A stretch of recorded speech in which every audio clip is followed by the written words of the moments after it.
Hi, and welcome back to another episode of Cooking for the Omelet. Today's episode, Wesley Foreman and the Festival of Eggs. Sorry if that sounds a bit like a Harry Potter movie. Anyway, let's get started.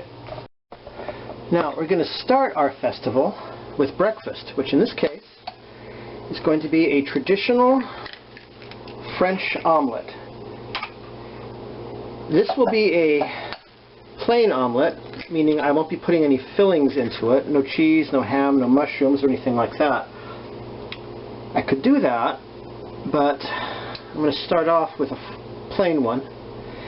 Now you want 1/4 teaspoon of salt, 2 eggs, 1/4 teaspoon of salt, 1/8 teaspoon of black pepper, and 2 tablespoons of milk.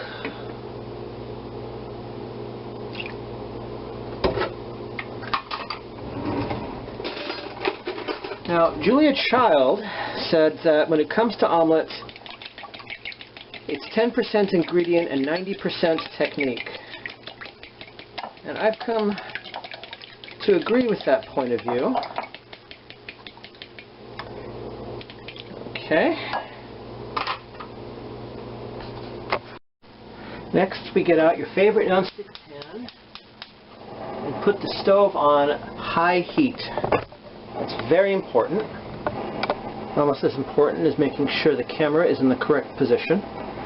Now we're going to take a little bit of water and flick it on. And when the water droplets boil away, we're going to do it one more time to make sure that they evaporate immediately with that nice little sizzle before we move on to our next step. I've been practicing my omelets and I've been getting better and better each time. Okay. Excellent. Now we take 1 tablespoon of genuine unsalted butter. See how that's foaming up there?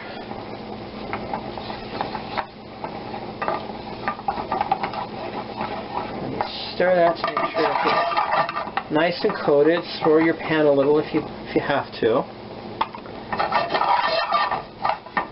Now, after it stops foaming, but before it turns brown, now we add our egg.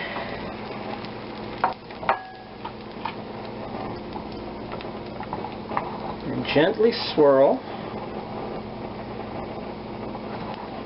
Now we take the end part of your wooden spoon and you draw real close as you tip. Oop, it got stuck. Oh well. These things happen. You bring to yourself as you tilt the pan so that the extra egg solution gets down to where it can cook. Now this recipe, although Julia Child also did, actually comes from an old cookbook of my grandmother's, published originally in 1957. I don't know if it was one of those grocery store checkout cookbooks that I'm always getting, but if such is the case, then I know I come by my little habit honestly. Okay. Now, we're getting ready for the next part. I'm going to grab it with both hands if necessary, and whoop. Sorry about that. Now, okay. Probably could have used a little bit more butter, but it's okay. Doesn't need to be pretty. And we garnish this with a little bit of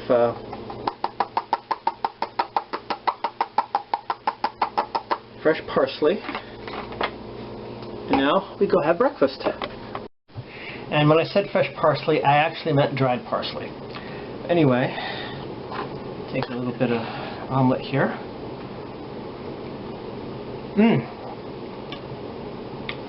Oh, that is so good.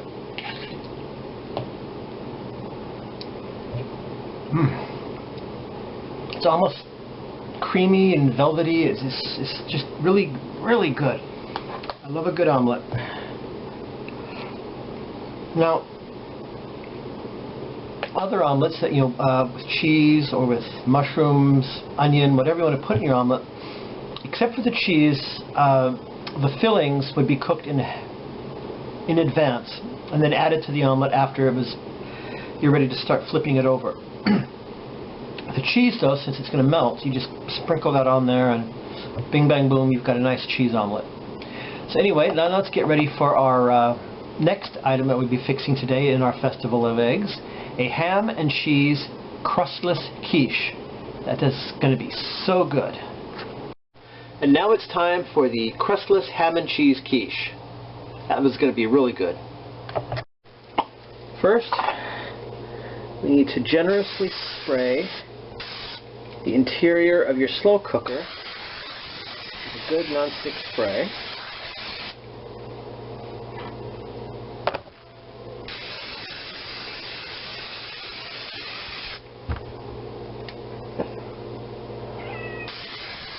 All the while ignoring the meows of your cat. Now, we're going to take 8 large eggs and add a pepper, about a teaspoon's worth.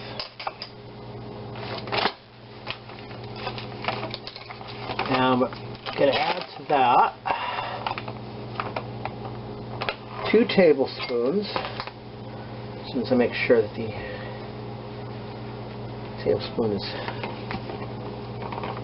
2 tablespoons of almond flour.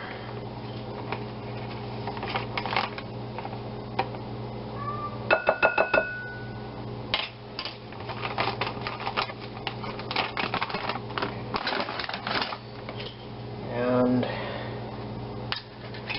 a 1/4 teaspoon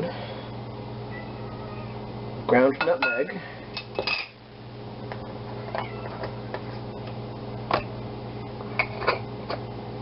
Put the lids back on everything and reposition our camera.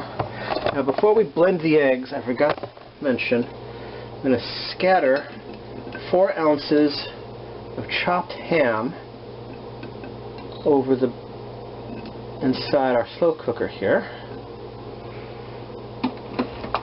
So you can see that, and try to get it as evenly distributed as possible.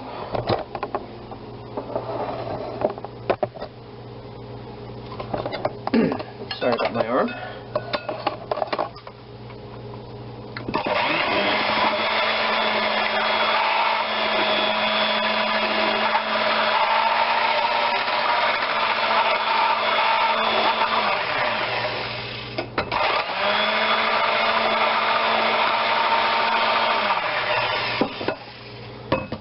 Okay, now we've mixed in our eggs and everything. Now as we pour in our 1 cup of milk and 1 cup of cream, whole milk by the way, into the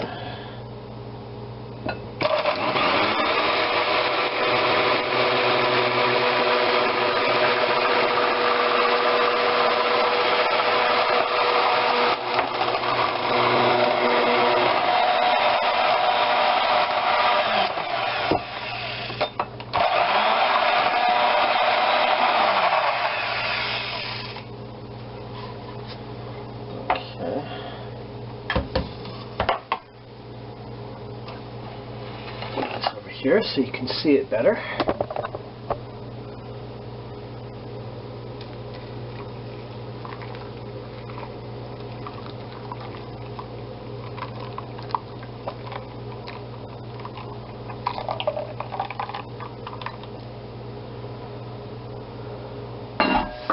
Now, you take 2 cups of grated parm, sprinkle it over the top, trying to stay away from the edges of the ceramic insert. It's just going to now the recipe calls for the use of either Gruyere, Comte, or elemental cheese, but I was not able to find that at my grocery store. So I'm going to use the Parmesan, and we're just going to pretend that this is from the Provençal region of France, which is near Italy, where we get Parmesan.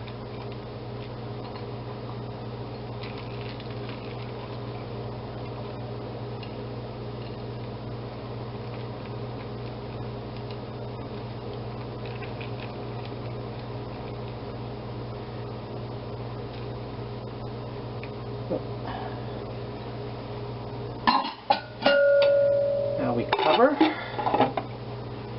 Now we're going to cook this on high for 2 hours and 15 minutes. That's all it takes. Manual, temp is on high. Now we start cooking. I will be back in 2 hours and 15 minutes. And now, 2 hours and 15 minutes later. That smells good. But we have to test it by inserting. Yeah, comes out clean. It's good. Now the next thing we're going to do after we is run a knife along the outside edge of our crustless quiche.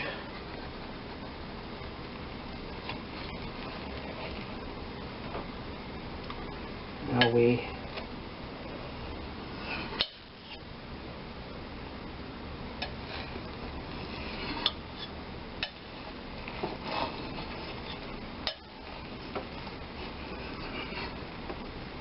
okay. Now we get ourselves a plate.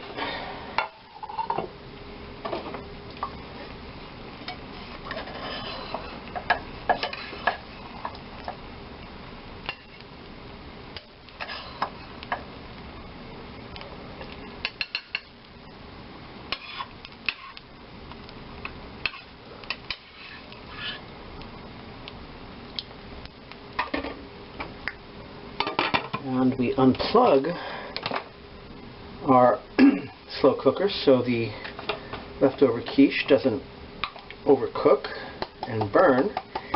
We add a little bit of dried parsley. Now we're ready to eat. And now, as always, my favorite part, the eating of my labors.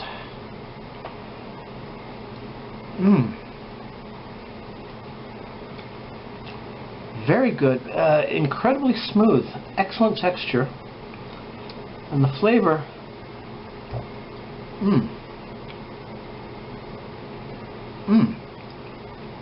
This is just very delicious.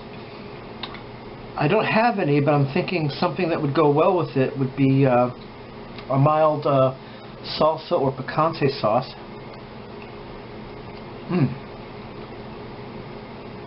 Oh, this is good.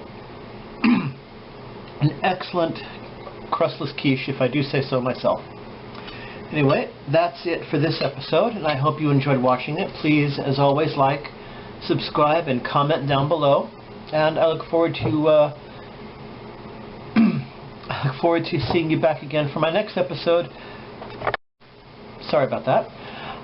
Little technical difficulty. I hope you enjoyed this episode, and I hope you get a chance to make this crustless quiche yourself. It's really delicious. I think you'll like it.